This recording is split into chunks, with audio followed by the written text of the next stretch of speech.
Assalamualaikum warahmatullahi wabarakatuh. Bertemu lagi di pertemuan ke-13. Di pertemuan kali ini, kita akan membahas mengenai penagihan pajak dengan surat paksa. Langsung saja kita masuk ke beberapa definisi yang ada di penagihan pajak. Pertama, penagihan pajak merupakan serangkaian tindakan agar penanggung pajak melunasi utang pajaknya, dan biaya penagihan pajak dengan menegur atau memperingatkan, melaksanakan penagihan seketika dan sekaligus, memberitahukan surat paksa, mengusulkan pencegahan, melaksanakan penyitaan, melaksanaan penyendaraan, menjual barang yang telah disita. Selanjutnya, penanggung pajak ini merupakan orang pribadi atau badan yang bertanggung jawab atas pembayaran pajak, termasuk wakil yang menjalankan hak dan memenuhi kewajiban pajak menurut ketentuan Undang-Undang Pajak. Nah, selanjutnya, biaya penagihan pajak merupakan biaya atas pelaksanaan surat paksa, surat perintah, melaksanakan penyitaan, pengumuman pelelangan, pembatalan lelang, biaya lainnya yang sehubungan dengan penagihan pajak. Nah, selanjutnya, pejabat dan juru sita pajak. Pejabat ini merupakan pihak yang berwenang mengangkat dan memberhentikan juru sita pajak, menerbitkan surat penagihan seketika dan sekaligus, surat paksa, surat perintah, melaksanakan penyitaan, surat pencabutan sita, pengumuman lelang, serta surat penentuan harga limit, pembatalan lelang, dan surat lain yang diperlukan untuk penagihan pajak. Nah, jadi di sini ada beberapa pihak yang berwenang dalam penyitaan benda pajak. Nah, selanjutnya, juru sita pajak ini merupakan pelaksana tindakan penagihan pajak yang meliputi penagihan seketika dan sekaligus, pemberitahuan surat paksa, penyitaan, dan penyendaraan. Jadi ada pejabat dan ada juru sita pajak. Jadi kalau juru sita pajak ini orang-orang yang langsung ke lapangan untuk menagih atau menyitanya. Nah, selanjutnya ada beberapa tugas juru sita pajak. Pertama, melaksanakan surat perintah penagihan seketika dan sekaligus, memberitahuan surat paksa, melaksanakan penyitaan atas barang penanggung pajak berdasarkan surat perintah melaksanakan penyitaan, dan yang keempat, melaksanakan penyenderaan berdasarkan surat perintah penyenderaan.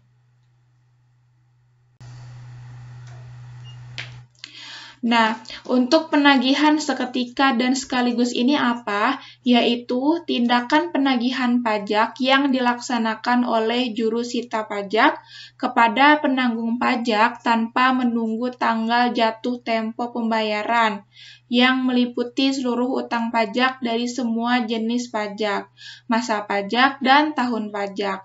Jadi ini tuh tidak menunggu waktu jatuh temponya, udah langsung ada penagihan pajak. Nah, hal ini tetapi harus ada surat perintahnya, yaitu surat perintah penagihan seketika dan sekaligus yang diterbitkan apabila pertama, penanggung pajak akan meninggalkan Indonesia untuk selama-lamanya. Nah, selanjutnya, penanggung pajak memindahkan barang yang dimiliki atau yang dikuasai dalam rangka menghentikan atau mengecilkan kegiatan perusahaan atau pekerjaan yang dilakukan di Indonesia. Selanjutnya, terdapat tanda-tanda bahwa penanggung pajak akan membubarkan badan usahanya atau menggabungkan usahanya atau memekarkan usahanya, memindah tangankan perusahaan yang dimilikinya atau dikuasainya. Selanjutnya, badan usaha yang dibubarkan oleh negara dan terjadinya penyitaan atas barang penanggung pajak dan terdapat tanda-tanda kepailitan. Jadi nanti pihak DJP itu akan memantau ada nggak sih perusahaan yang udah sebentar lagi pailit atau bangkrut. Terus selanjutnya kalau misalkan ada beberapa perusahaan yang melakukan merger, seperti contohnya Bank Syariah, BUMN. Nah, selanjutnya juga kalau misalkan ada beberapa wajib pajak itu tidak akan lagi tinggal di Indonesia. Jadi ini nanti akan dikenakan penagihan seketika dan sekaligus. Nah, selanjutnya surat perintah penagihan seketika dan sekaligus ini akan memuat nama wajib pajak atau nama penanggung pajak. Selanjutnya, perintah untuk membayar, besarnya utang pajak, dan saat pelunasan pajak. Nah, selanjutnya kita akan membahas mengenai surat paksaan. Surat paksaan ini adalah surat perintah membayar utang pajak dan biaya penagihan pajak yang mempunyai kekuatan eksekutorial dan kedudukan hukum yang sama dengan putusan pengadilan. Nah, surat paksaan ini itu berisi nama wajib pajak atau penanggung pajak, dasar penagihannya, besarnya utang pajak, dan perintah untuk membayar. Selanjutnya, surat ini itu bisa diterbitkan jika penanggung pajak tidak melunasi pajak, telah dilaksanakan penagihan seketika dan sekaligus. Selanjutnya, penanggung pajak tidak memenuhi ketentuan sesuai dengan yang tercantum dalam keputusan persetujuan angsuran atau penundaan pembayaran pajak. Jadi misal tahap 1 itu sudah ada penagihan seketika dan sekaligus, tetapi tidak ada respon, lalu nanti dia akan dikenakan surat paksaan. Jadi surat paksaan ini tuh peringatan lagi bahwa si wajib pajak ini sudah melalaikan peringatan pertama, jadi dikasih peringatan kedua. Nah, yang ketiga, nanti bakal ada penyitaan. Setelah nanti ada surat paksaan, lalu nanti akan ada penyitaan. Penyitaan ini adalah tindakan jurusita pajak untuk menguasai barang penanggung pajak guna dijadikan jaminan untuk melunasi utang pajak menurut peraturan perundang-undangan. Nah, selanjutnya, apabila utang pajak tidak dilunasi penanggung pajak dalam kurun waktu 2 kali 24 jam setelah surat paksa diberitahukan, maka pejabat menerbitkan surat perintah melaksanakan penyitaan yang akan dilakukan jurusita pajak disaksikan oleh 2 orang yang telah dewasa, WNI atau dipercaya. Jadi kalau misalkan setelah ada surat paksaan tidak ada respon selama 2 kali 24 jam, maka nanti ada penyitaan. Tapi penyitaan ini tuh harus ada saksinya minimal, yaitu 2 orang dewasa atau WNI, intinya orang itu bisa dipercaya. Nah, selanjutnya barang apa saja yang bisa disita, yaitu barang bergerak termasuk mobil, perhiasan, uang tunai, dan deposito berjangka, tabungan, saldo rekening koran, giro, obligasi, saham, piutang, penyertaan modal pada perusahaan lain. Nah, selanjutnya ada barang yang tidak bergerak seperti tanah, bangunan, dan kapal. Jadi tidak semua benda yang dimiliki wajib pajak itu akan disita gitu. Jadi ada beberapa kategori. Nah, selanjutnya ini ada beberapa barang bergerak yang dikecualikan. Pertama, ada pakaian, terus ada persediaan makanan dan minuman untuk keperluan beserta peralatan masak yang berada di rumah. Selanjutnya, ada perlengkapan yang bersifat dinas yang diperoleh dari negara, buku-buku yang berkaitan dengan jabatan atau pekerjaan, dan alat-alat yang berkaitan dengan pendidikan, kebudayaan, dan keilmuan. Selanjutnya, ada peralatan dalam keadaan jalan yang masih digunakan untuk pekerjaan atau usaha sehari-hari, dan ada peralatan penyandang cacat yang digunakan.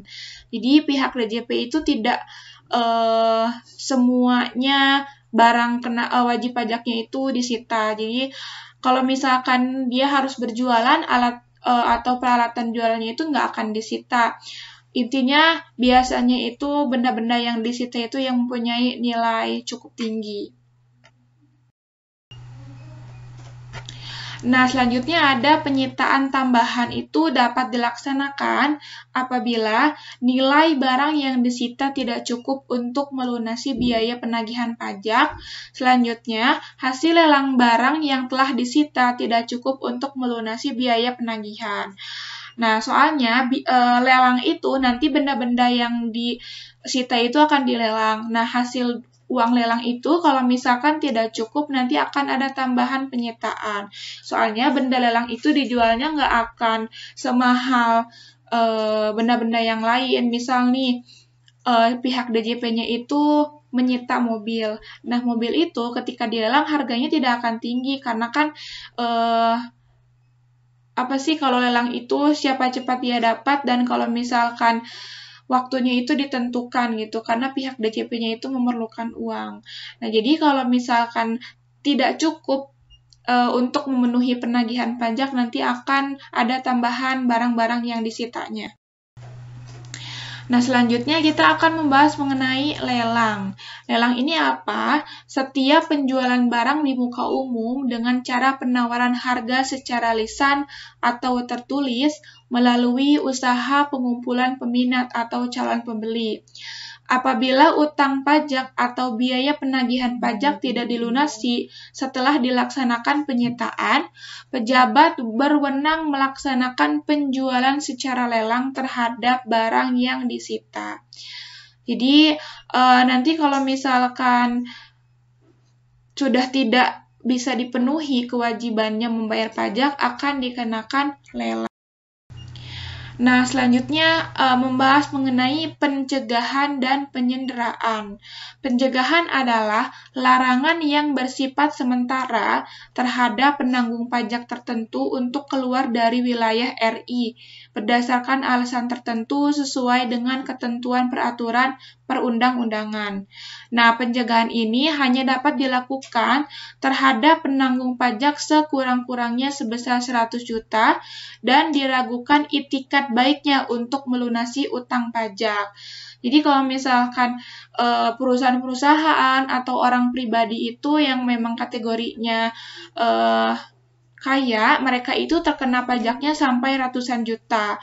Nah, dari sini kalau misalkan orang tersebut dicurigai tidak ada itikat untuk membayar pajaknya, maka dia akan dilarang untuk keluar dari wilayah RI.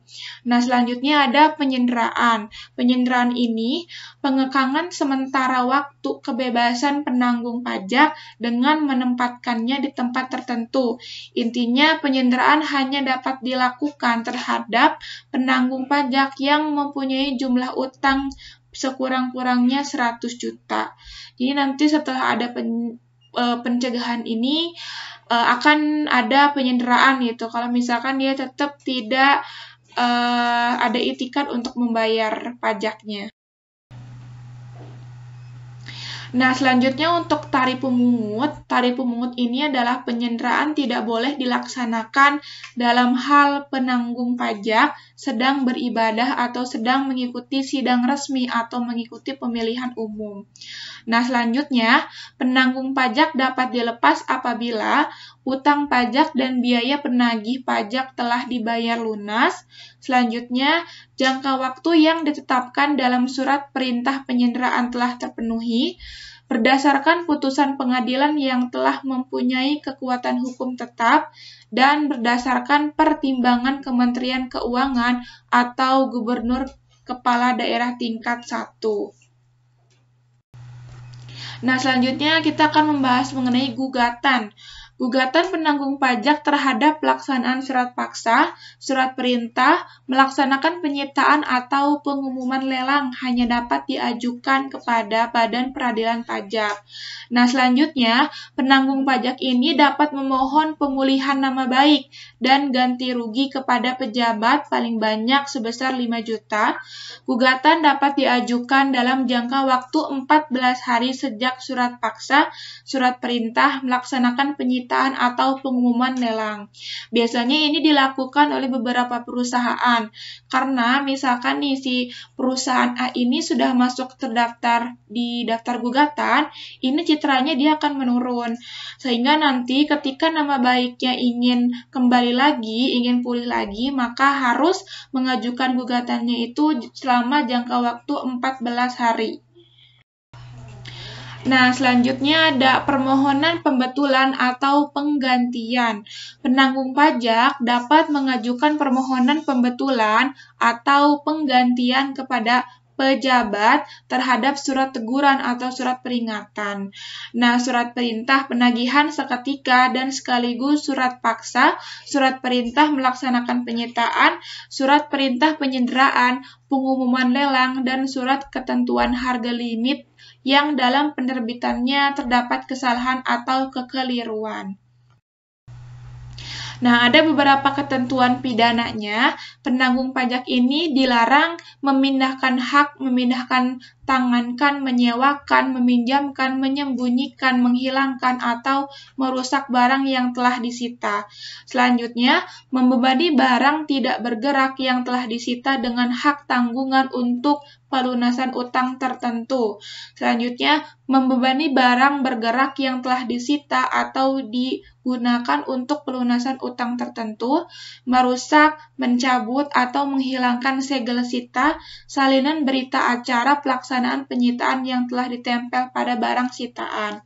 Jadi kalau misalkan sudah ada segel sitaan, terus sudah ada surat keputusan bahwa barang tersebut menjadi sitaan, itu tidak boleh menjadi tanggungan hutang yang lain. Jadi itu barang sitaan itu memang sudah satu-satunya untuk menjamin wajib pajak. Nah, selanjutnya, penanggung pajak yang telah melanggar ketentuan dapat dipidana dengan penjara paling lama 4 tahun dan denda sebanyak 12 juta.